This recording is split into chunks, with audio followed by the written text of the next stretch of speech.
dearest and best. For a world of lost sinners was slain. So I'll cherish the old rugged cross till my trophies at last I lay down. I will cling to the old rugged cross and exchange it someday for a crown. Oh, that old rugged cross, so despised by the world, is a wondrous attraction for me.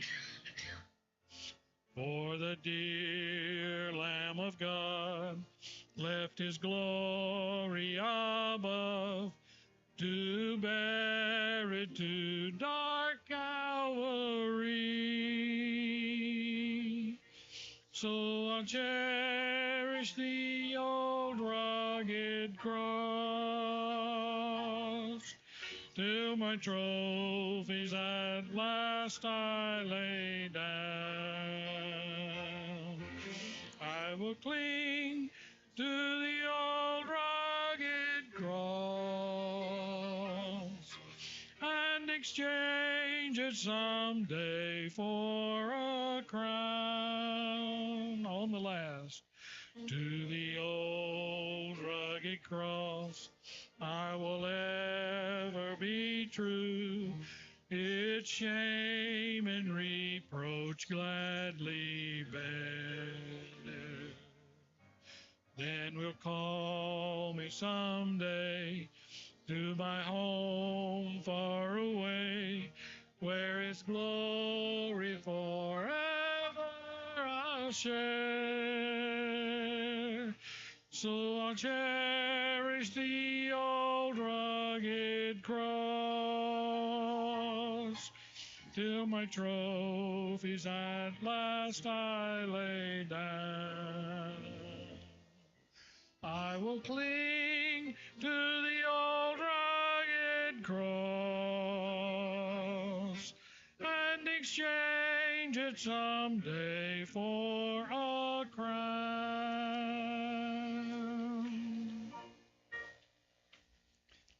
Thank you very much. Thank you very much. And so,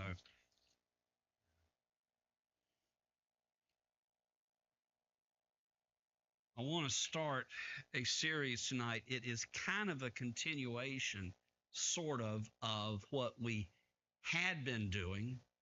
We looked at the decline of the temple, the rebuilding of the temple, and that kind of brought us to the end of the Old Testament. And then you get in this thing called the intertestamental period. What do you know about the intertestamental period, that period between the Old Testament and the New Testament? God was silent. Yvonne? Yeah. God was silent.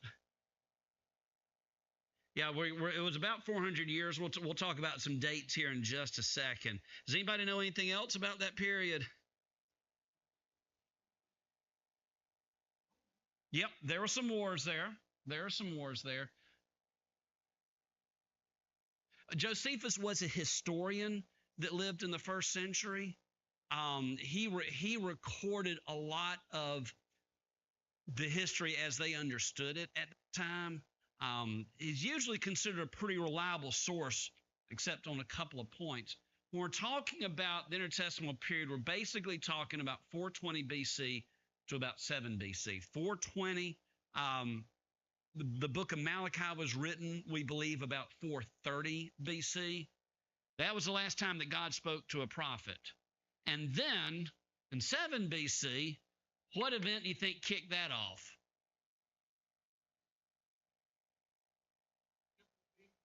Not the temple being destroyed, not quite the birth of Christ.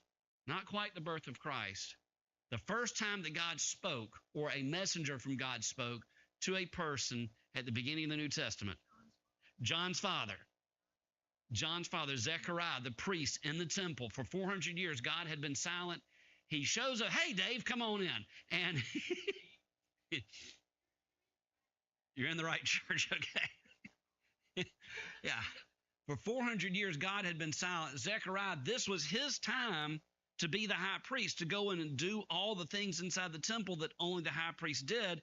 And he'd been preparing for this thing. What he was not expecting was for God to actually show up. You know, God sent his angel and was telling him, you're going to have the birth of a son. Well, how do I know this is going to be true? What do you mean, how do you know this is going to be true? You're in the temple. The angel is talking to you. You're going to have a son, but you're not going to be able to tell anybody about it until after he's born.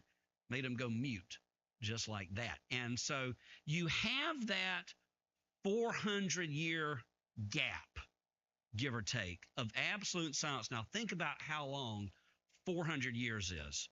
It's 2025 right now. 400 years ago would be 1625. Think about how much history has taken place from 1625 to the present. I mean, our country hadn't even been. We had just started putting English settlers on the coast at this point. And all that time, God was silent. And you mentioned wars being fought. Have any of y'all ever played the board game Risk? Dave has, Megan has. Have you've played it? Have any of the rest of y'all played it? You played it. How long did it take you to get through that game? You quit. Okay, what the game of Risk is, it's a board game. It's got a world map, and everyone builds up their armies, and they're constantly going back and forth, trying to take over the whole board. The Middle East, through most of that 400-year period, resembled a game of Risk. And we're going to talk about that tonight just a little bit. And so one of the questions that I got a while back when I was doing some substitute teaching, I was filling in for like an English teacher or something like that. And one of the students just asked me, why have we got to learn all this? Have you ever had a student ask, why have we got to learn all this? Yeah, you have, because you asked that about English. Well, and the thing is, it's a legitimate question. And I told him, I said, well, now how much of this you use really kind of depends on what field you go into. I said, because if like the math, a lot of the high school math that you look at about doing sine and cosine and, all this other stuff, I said, some of my in-laws do heating and air conditioning. They use that kind of math every day, calculating airflow from one room to another. I said, if you want to go on the news and understand the news reports about, why Russia's invading the Ukraine and why China's doing this and why India's doing that, that's history. And that's social studies, and that's economics, and that's politics. If you want to, hey, Cindy, come on in. And if you want to understand how things work, like, for example, when COVID came out, you had the questions about the vaccines. If you want to be able to make an intelligent statement about whether or not to get vaccinated, well, that's your science classes. If you want to be able to function, there are certain things you've got to know. But it goes back to, I thought it was a perfectly legitimate question that this student asked. Why do we need to know this? So the question could be asked, why study this period? What's the point to it? I mean, God didn't speak. Few things I want to point out to you. Number one, the intertestamental period provides the context for the New Testament. It provides a context for the New Testament. You know what I mean by context? It's the circumstances that gave rise to something. Why something was written. Why was it written a certain way? If you look at the world in which the Old Testament was written, that was written under one set of, in one culture. It made reference to certain places and certain practices that the people of that time were very familiar with. Well, the New Testament, things have changed. It's a whole different ballgame. How many synagogues do you read about in the Old Testament? None. And not in the Old Testament, you don't. Yeah, that's not a synagogue. You've got the temple, you've got the tabernacle, but the synagogues don't come along until the intertestamental period. Why is all of this happening? Second thing is, it explains the expectations of the Messiah by the Jewish people. Because when Jesus came in, there are times when he said, I and the Father are one. But there are also times when he told the disciples, shh, don't tell anybody. It's because the people had a certain set of expectations for the Messiah, and he was not what some of this people had in mind. And I want to talk about what those expectations were and why they had them. Does that make sense to you? Okay, have I lost anybody yet? And if I've lost somebody, if you're with us online, we've got the comment screen up there. If you've got a question, I'll answer it as best I can. Let's see. Another thing is, it demonstrates God's faithfulness. Even though God was silent, that doesn't mean that he wasn't active. Sometimes, let me challenge you to go back and read the book of Esther. You can see God's hand in that book, but if you notice, God is never directly mentioned in that entire book. Seriously, go back and read the book of Esther sometimes. You don't see God's name mentioned. You don't see him speaking directly, but you can see his hand at work. In these 400 years, we're going to talk about what God was up to. All right.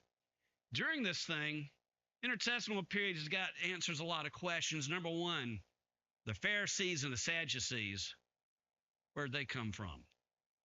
You ever thought about that? They're not mentioned in the Old Testament writings. They came along later. Why was the New Testament written in Greek instead of Hebrew? You ever thought about that? If you go back and you hear preachers talking about, well, in the original Greek, this word meant this, that, or the other. Why Greek? Why not Hebrew? I mean, that's the language of the Old Testament. There's a reason for that, right? How did the Romans wind up in charge of Israel? When we left off with Nehemiah and Ezra, it was the Persians that were in charge. Where'd the Romans come from? How'd they get in there? And let me tell you something. Does anybody in here y'all may not want to admit to this. Is anybody in here like watching soap operas like As the World Turns or The Young and the Restless? It's nobody that'll admit to it. Okay. All right. The story. I'll tell you a story about that sometimes.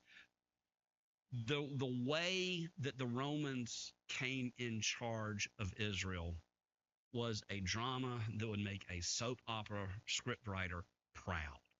It was complicated. It was convoluted. You had sudden turn of events. You had sudden unexpected things happening. And in fact, that's one aspect of this we are not going to be able to do justice, because I want to go to bed before midnight tonight. I mean, it's that complicated as how that happens. We are going to kind of brush on it just a little bit. And where do the synagogues come from? I mentioned that. You don't see that in the Old Testament, but you do see it in the New Testament. And so now we're not going to answer all of these questions tonight. What I want to do tonight is I want to look at the game of Risk that was going on during that 400-year period. Does that make sense to you? All right. This is a map of the Persian Empire. This is a map of the region as it stood where we left off. When Ezra and Nehemiah, let me see if I can,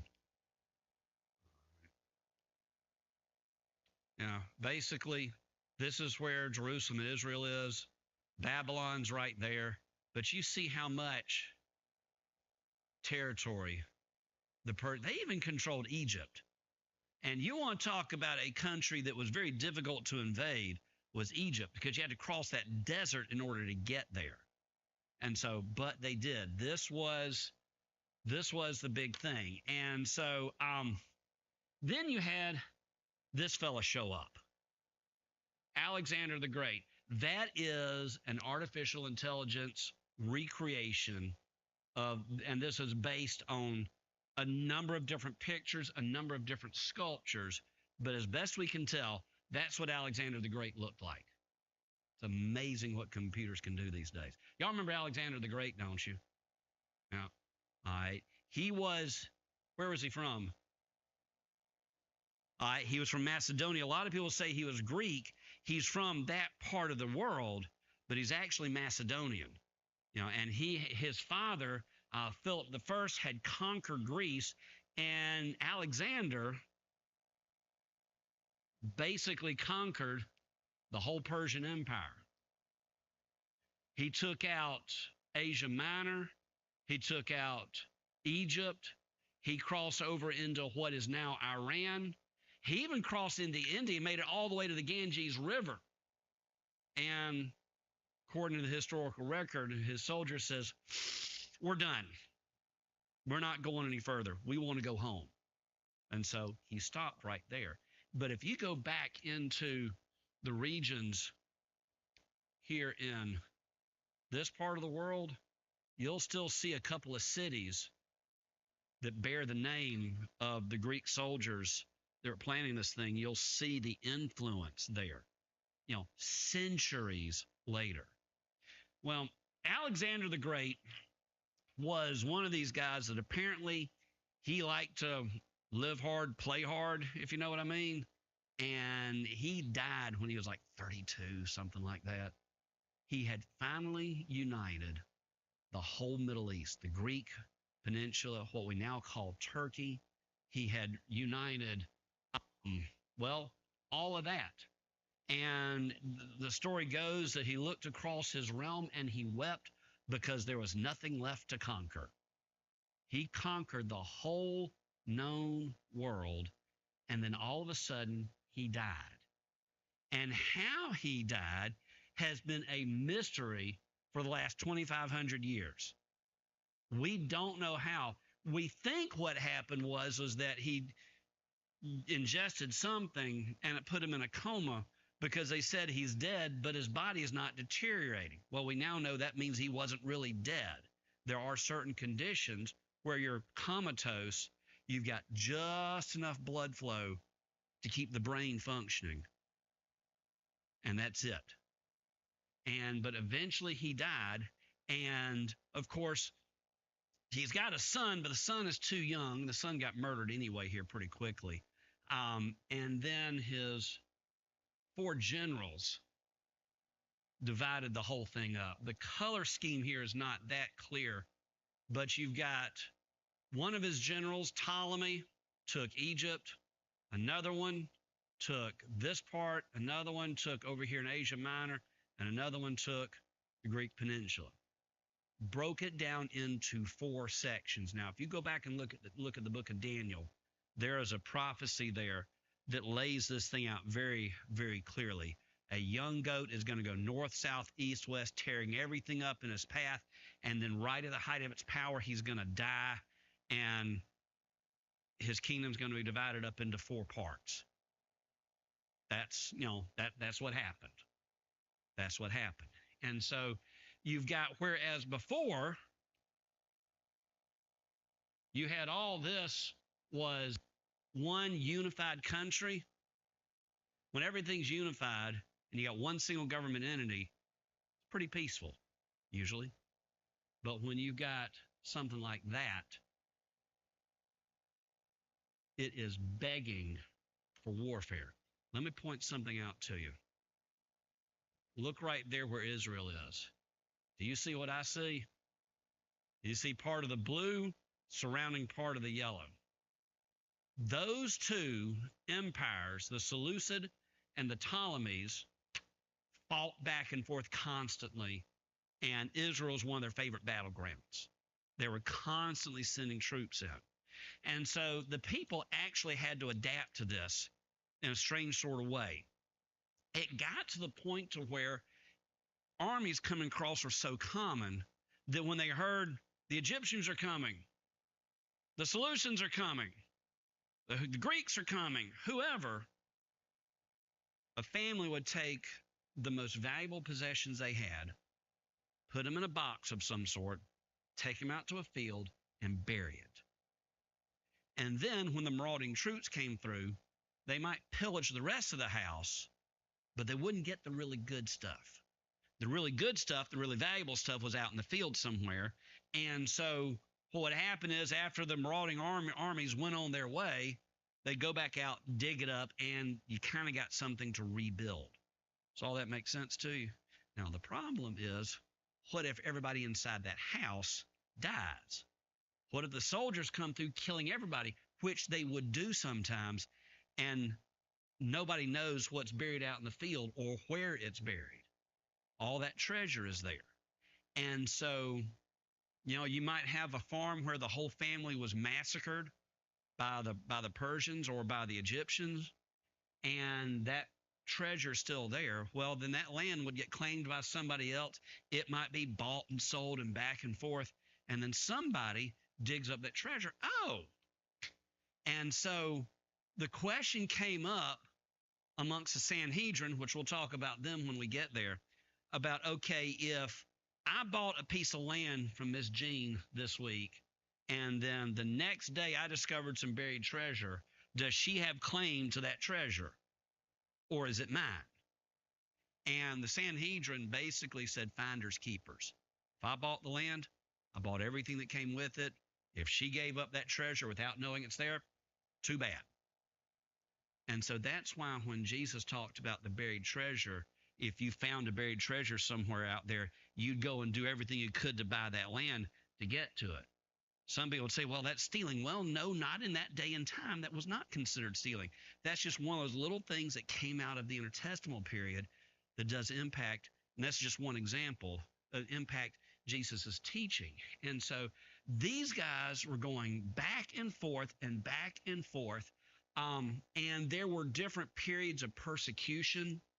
Sometimes whoever's in charge would leave the Jews alone and let them do whatever they wanted to do. Sometimes they wouldn't. It depended on who was in charge. There was one of the Seleucids, one of the guys that came in from the north. One of these guys came in and said, okay, we are going to worship the Greek gods in all of our cities. Jerusalem, that includes you. We want you to have a worship service to Zeus inside your temple. And the Jews said, ain't going to happen. Meanwhile, at the same time, the Samaritans, we talked about them a couple of weeks ago. These ones saying, we're not Jews. No, sure, we'll rename our temple. Sure, we'll worship the Greek god up there. And that's one of the things that caused some distance between the Samaritans and the Jews of Jesus' day, because the Samaritans had kind of turned on them just a little bit. And so when the Seleucid emperor said, I want you to worship Zeus inside that temple, they said, That emperor actually brought a pig to Jerusalem and sacrificed him on an altar inside the temple. Think about this just a minute. You know how the Jews reacted to it? They erupted in revolt. All right? They were led by the family of the Maccabees. Have any of y'all ever heard that name, the Maccabees, before? All right. There was the Handel, the guy that wrote the Messiah. He also wrote a work called Judas Maccabeus as a Jewish version of the Messiah. And it tells the story of that revolt. Well, this is what it's based on. The Maccabean family, a man and his 4 sons went into the hillside, started collecting people around them, and eventually they were successful in driving the Seleucids out. There were some other things going on there. Seleucids were having some other issues, but eventually, this is what you came to. You had yourself an independent kingdom for about 100 years. Judea is sometimes referred to as the Hasmonean kingdom. The word, are y'all familiar with the term Hasidic Jew? That word Hasidic comes from the same word that Hasmonean. It basically translates from a Hebrew word meaning faithful. We were being faithful to the Torah. We were being faithful to God. We would rather die than worship another God. And trust me, a lot of them did. All right. So for about 100 years or so, things were pretty peaceful and prosperous. In fact, you've got Judea, you've got Samaria, you've got Idumea down there. Ever heard of the Idumeans? All right. You know them. You just may not realize you know them. They were originally called Edomites. Remember who Edom was? Who was Edom? All right. Another name for Esau was Edom. The Idumeans were descended from Esau. And during this time period, you see how the term Judah had become Judea. Well, the term Edomite had become Idumea. Just languages changes over the centuries. Well, the Hasmonean king conquered the Idumeans. Not only did they conquer them, they forced them to convert to Judaism. Now, chew on that one just a little bit. He forcefully made these guys convert to Judaism, made them obey the Sabbath laws.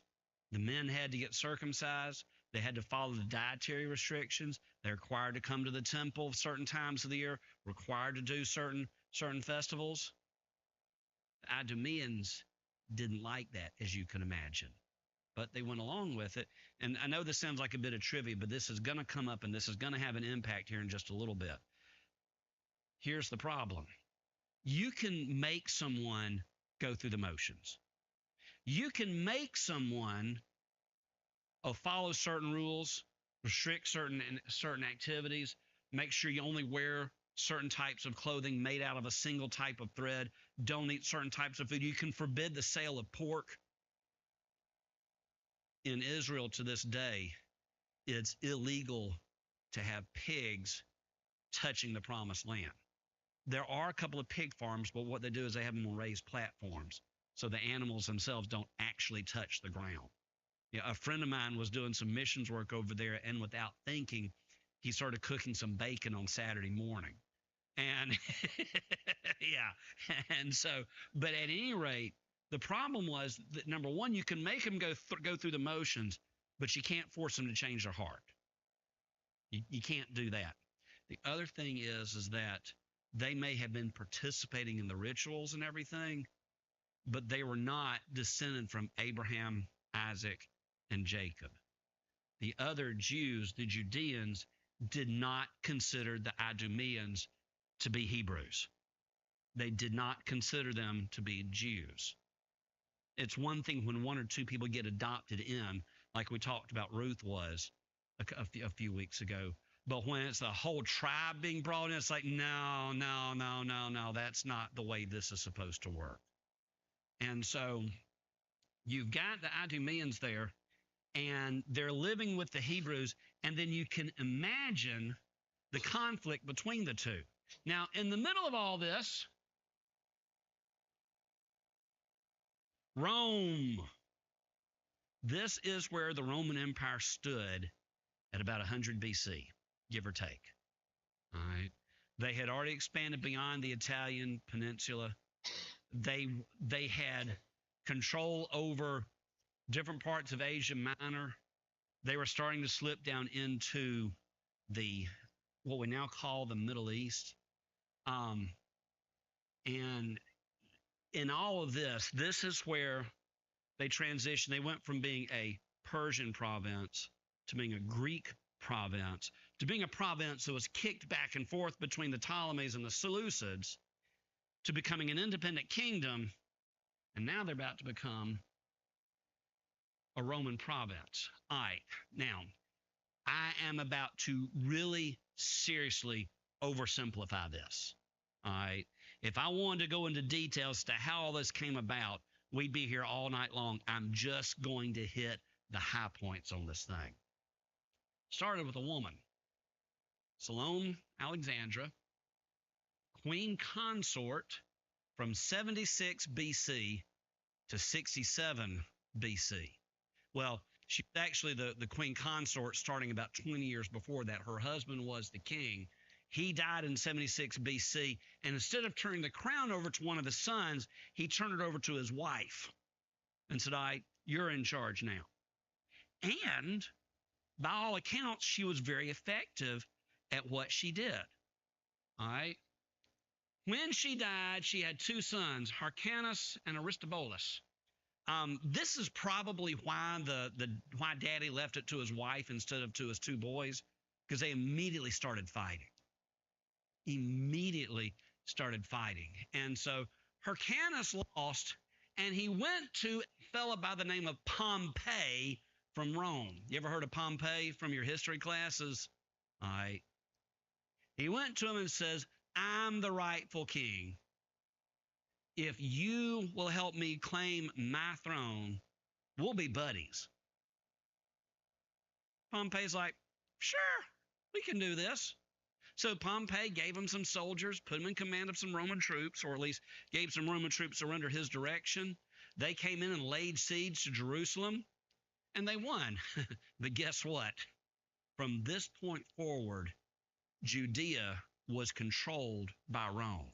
They were not yet a Roman province, but there was under they were what's called a client state, kind of like Puerto Rico is to the U.S. They're not a state, but they're still a territory. The relationship is actually very, very similar. And so that's when the Roman comes in and takes control. And here's Pompey. All right. Pompey had a friend, Julius Caesar. All right. This is another AI representation, we think, based on all the statues and everything. We think that's what he looked like. All right. Gaius Julius Caesar. You may know him from the history books. He was the one that they made him, proconsul, sort of like an emperor. What was happening in the Roman Republic, it was controlled by the Senate. The Roman Senate was not like our Senate today, but it was a group of wealthy men that kind of controlled the city and by extension controlled the rest of the Republic. And what would happen is every now and then things would just get really gummed up. All these stupid rules, all these ineffective agencies, and all this, things would just get messed up. So what they would do is the Senate would come together and they would appoint one person to be dictator for about 10 years or so. And that one person comes and say, we're going to put you in charge. You fix this. For so many years, usually 5 or 10 years, we're going to let you do whatever you want to. And then the Senate will be put back in charge. This had happened several times. Well, what Caesar did was, at the end of his 10 years, he's like, no, I'm not stepping down. I'm good. And that's when you had the civil war that broke out between Caesar and Pompey.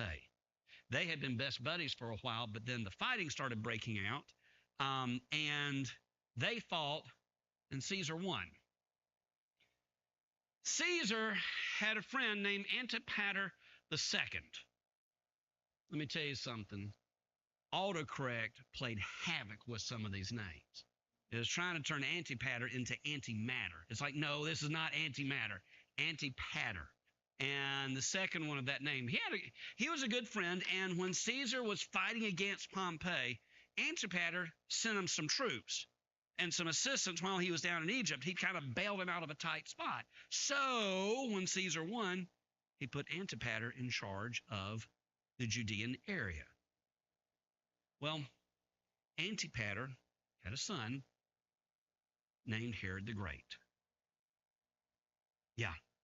Now let me tell you something about Antipater and Herod the Great. They were Idumeans. They were descended from Edom.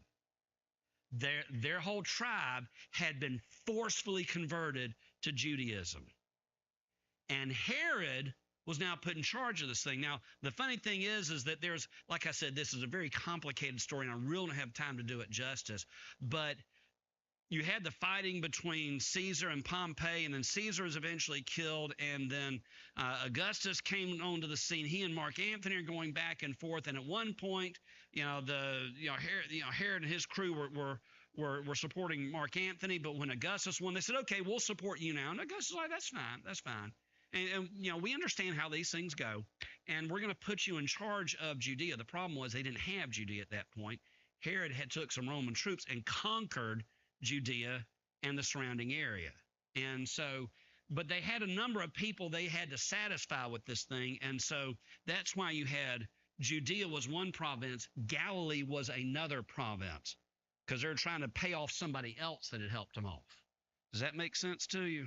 Okay, this is why you've got Judea in the south, you've got Galilee in the north, and you've got the Samaritans in the middle. Not only do you have the whole history of these people being half-breeds, when the Seleucids were coming and killing everybody, they sided with the Seleucids instead of with the Jews. You see the problem there, I hope. All right, so that's why the Jews really didn't like the Samaritans. It wasn't just a racial thing. There was history there, and it was on both sides. I don't think you can say either side was completely in the right or completely in the wrong. Neither side was innocent in this whole thing. And this went on for hundreds of years. Now, imagine, if you will, Herod and Idumean being made king over Judah. How do you think the people responded to that? Not too much. They did not like him. Not only that, but Herod, he protected his power base with a ferocity that has rarely been seen. He murdered a number of his own sons when he thought they were plotting against him. When he was king, he built up a series of fortifications so that no matter where he was at any given time, he was never more than a half day's horse ride from any of them. He had a series of what I guess you call them bolt holes, because he just knew there's going to be an eruption. And he wanted at any time to be able to scoot off and get into this secure place and be protected. One of those secure fortresses was on top of a mountain, and it's since been referred to as Masada. Have any of y'all ever heard of Masada? Few of you have, okay? This came up years later when the Jews were revolting against the Romans.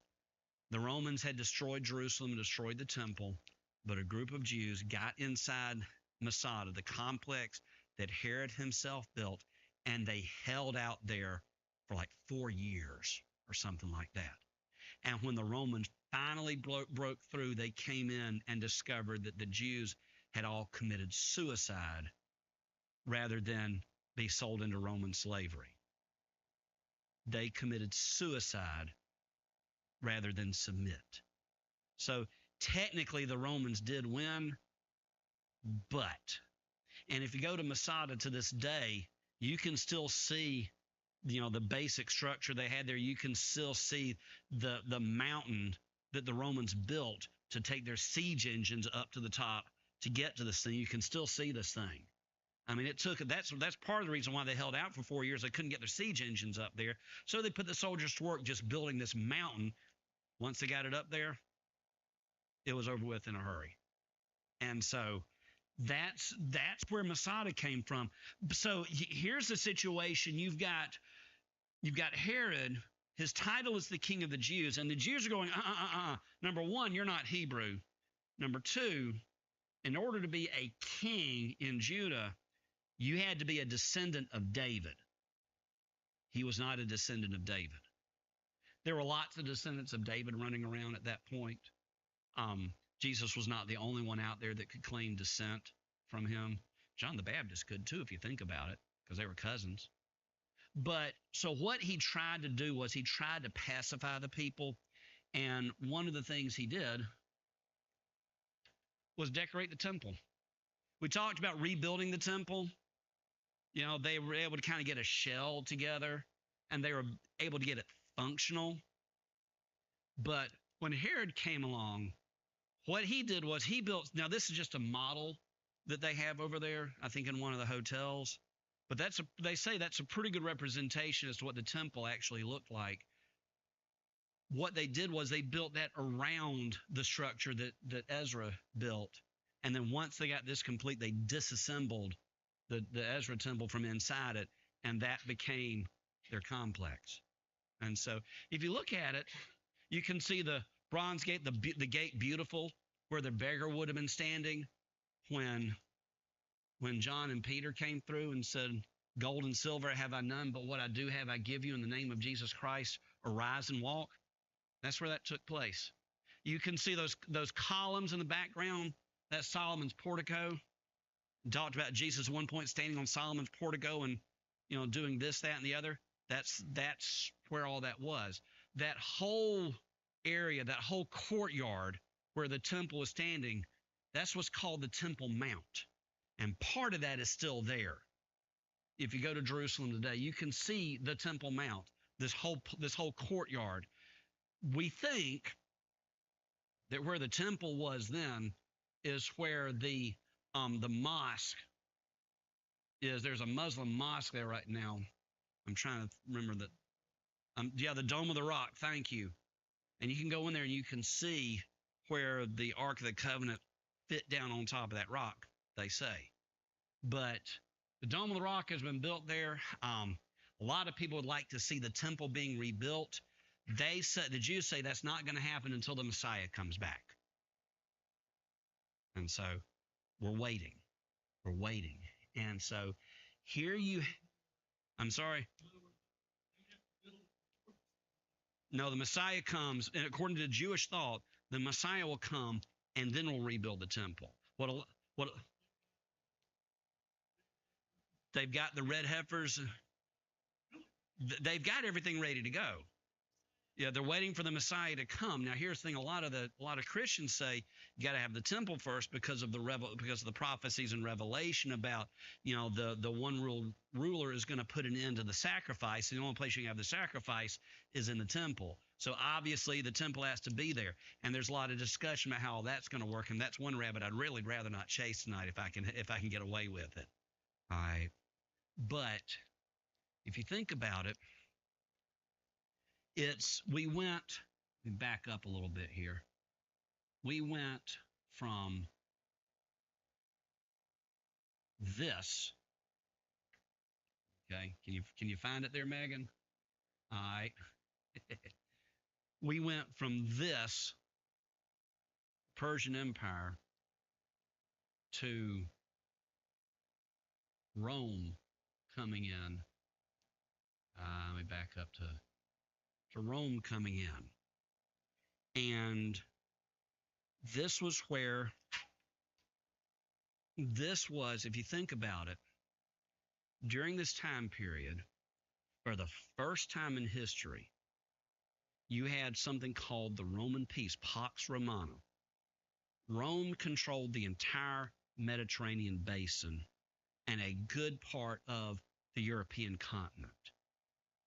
They were powerful enough that they could send emissaries out beyond that into what we now call Iran. They had a trading station in India. They did. They had a Roman trading station in India. We found Roman coins all throughout India. England too. Well, part of England was a province for a while of the Roman Empire, but they were sent. This was the time when, if you look on a world map, the world was as peaceful as it's ever been. Perfect time to send missionaries out. All right. This is the world that Jesus was born into. So, last question I want to throw out here. Where do you see God's hand in all of this? He set up a time where you have people are hungry for God to do something. For 400 years, God was silent. And because God was silent, because there were no prophets speaking for God, the people were kind of left to their own devices as to figure some of these things out. And we're going to talk about how some of those things came to be, like the synagogues, like several other things, that we don't have a word from God, so let's do it like this until God tells us otherwise. And so some ideas began to take root that were not really biblical, like what's the Messiah going to be like? What a lot of people wanted the Messiah to do was to come in and do something about this guy. He was not a nice person. He really, really wasn't. So when the Magi came in and said, "Where's the birth of a king?" Scribes? Where is that supposed to happen? Oh, that's going to happen in Bethlehem. Really? It's going to happen Go show me where this child that's supposed to be the king is born. He'd already murdered his own sons. Killing one more person was not going to be that difficult for him. This is the world in which Jesus was born. God set the table for John the Baptist, and then Jesus, and then the disciples. All right. Next week, Dave, you got us? All right. Next week is Dave. The week after that's when we're going to have a church-wide dinner here at the Fellowship Hall. Following week of that is where we're going to start looking at some of the religious developments. We're going to look at the Pharisees and the Sadducees, where they came from, why they were in place. Does all that make sense to you? Okay. All right. Let's go to Lord in prayer. Most gracious Heavenly Father, Lord, we just thank you for all what you've been doing on this earth. Father, the intertestamental period stands as a reminder that even though you may not be speaking to us in the way that you spoke to prophets in the Old Testament, you are still here. You are still active. You are still guiding and directing. Father, help us to always be sensitive to the Holy Spirit. We love you. We praise you in Jesus' name. Amen. Everybody look back up the camera. Wave at the camera. Wave at the camera. Get Lee. He wants to get on the camera.